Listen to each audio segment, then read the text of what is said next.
Mandee here. So I'm at Grandview Speedway.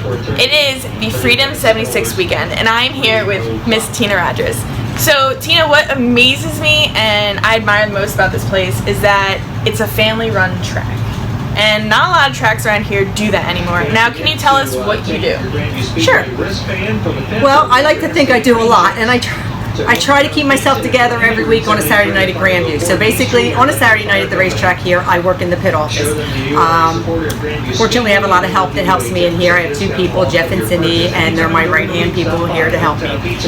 Because there's a lot of times I'm running out, but I, pay them off. We keep their points in here. We get their lineup. Our pit office doors are a revolving door for anybody who has questions. Somebody may need a transponder. Just anything little in general. I might be at a tissue paper in the bathroom that I have to go get. The concession stands, the quarters. Yeah, pretty much on a Saturday night, everything. During the week, it's a little more low-keyed. It's basically preparing myself for Saturday night. So it's taking care of everything, going to the bank, doing the tax stuff, filling the envelopes for the drivers for Saturday night. All the computer work that needs to be done for the accountant during the week, I take care of that. Any errands that need to be run, as far as making copies for something or ordering food, that has to be taken care of as well. That's a weekly job that I have to do during the week. I'm sure I'm probably forgetting something else in there, but for the most part, it's it's not an open the gate, close the gate type of thing. You have to just keep moving all week. I mean, some things I can get done within an hour or two. Some things take 8-hour days to get them done. So it depends. Usually I have everything done by Thursday and ready to go racing by Saturday.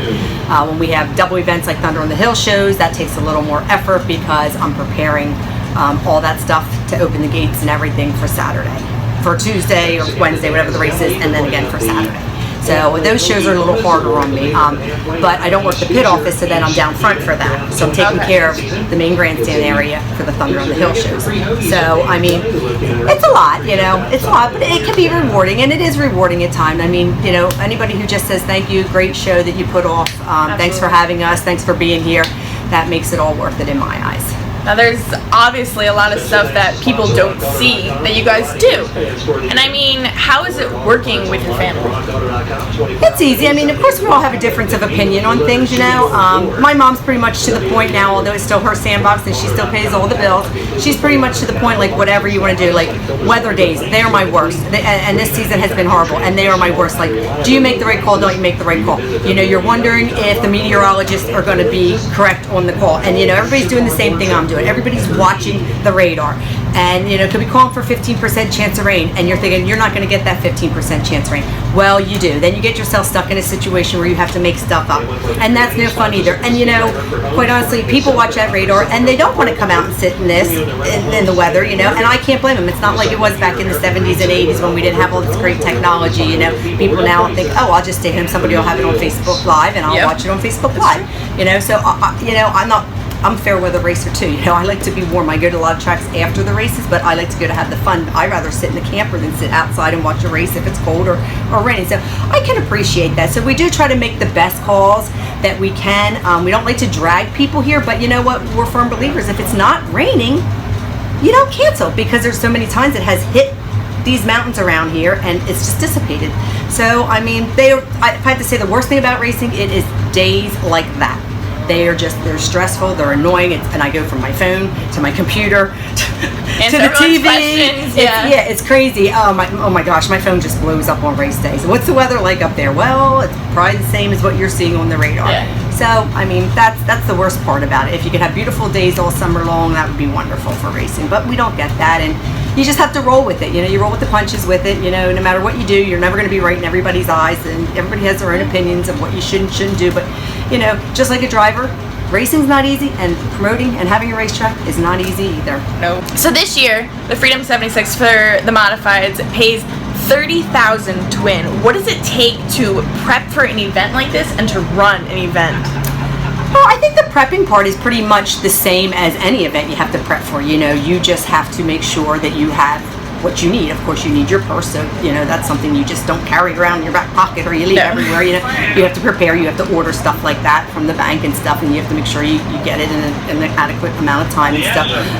Other than that, it's pretty much just like a regular Saturday night. We do prepare a little more. We have to order trophies for that. We have to order medallions for our drivers. We order fireworks for that show.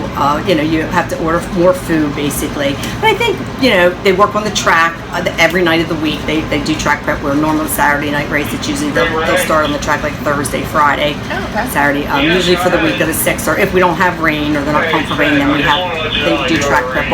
So there's a little more that goes into it, but I wouldn't say like a whole lot more you have to put, not a lot of effort that you have to put into it. Of course, it's a little more, I wouldn't say nerve-wracking, basically because you have a lot on the line for that, and again, fair weather days are the days you want to have. This weekend's looking great. At first it wasn't looking good. I was a little worried. It changed, and actually out there I just thought right now, I felt like a little split. So I'm thinking, oh my gosh, please no, we don't need this tonight. But really, I don't think it's a whole lot more prepping, just a little bit more. So your father Bruce was a great man, and this year is in honor of him. How does that feel?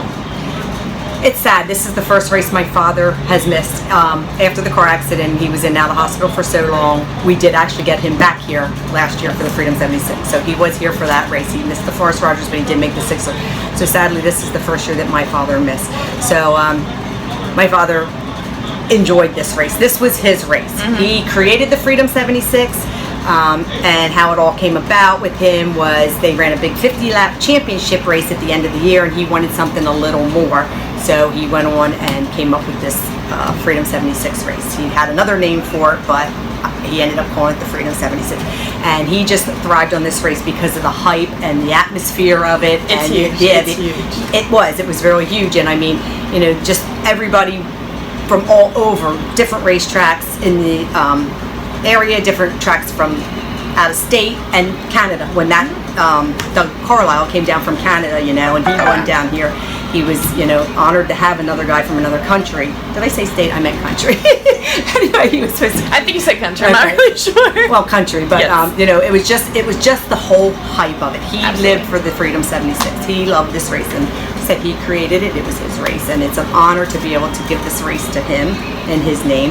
I mean, we hope to have and plan on having one of his own memorial races for him starting in the next year, but this will always be in honor of Bruce Rogers because he created this race. I don't know what else to say, but he just loved this race. He was all about it. He was all about this race, He enjoyed points being over, the stress being over for his regular guys, and he enjoyed having anybody and everybody who wanted to participate in this race to come here and do that. And that's what he liked about the Freedom 76. I mean, this race is huge. It's prestigious. I mean, it's a Friday night here, and there's people parked. I mean, the pits are full, packed. We're running out of room. I have modifieds down in the infield. I think if I look at the line, I think last count was 50 sportsmen, and then I have 30 of the sprint cars, which is a great field for them. And the modifieds are just practicing tonight. Yeah, and I don't even know what I have at least probably 10 or 12 of them, if not 15. more. 15. Oh, thank you, Mandy. 15. I'm counting. I've been all over the place. Okay, so to close this out, I mean, it's incredible to me the amount of time and effort you and your family put in to support not only this track, but our sport in general. And I know more than anything, your father would be proud. Well, thank you, and I think he would be. I mean, he wants us to carry on the legacy of Grandview, and of course we would like to, but like any racetrack, you need the support of the drivers and you need the support of the fans, and as long as we can have that and continue to do what he loved us to do, we're here to do it. Well, thank you for everything you do. Well, thank you. I appreciate it. I appreciate everybody's support who comes here every Saturday night. Grandview is not an easy track to race. Grandview is a very tough track, and it's a tight track. And a lot of my drivers will say, it's nerve-wracking for them because it's a hard track to race. But when you get around there, and you figure it out, I think you have a chance at it. I mean, I think you just got to work. It's not a track in my opinion, it's not a track you come in here one season and you think you got it. Listen to many drivers over the years, you got to stay here, you got to practice, you Absolutely. got to get at it. And it's a tough track, but we do appreciate our drivers, we appreciate our fans, and thanks for listening. Yes, thank you for being on here. Oh, you're welcome. Thank you.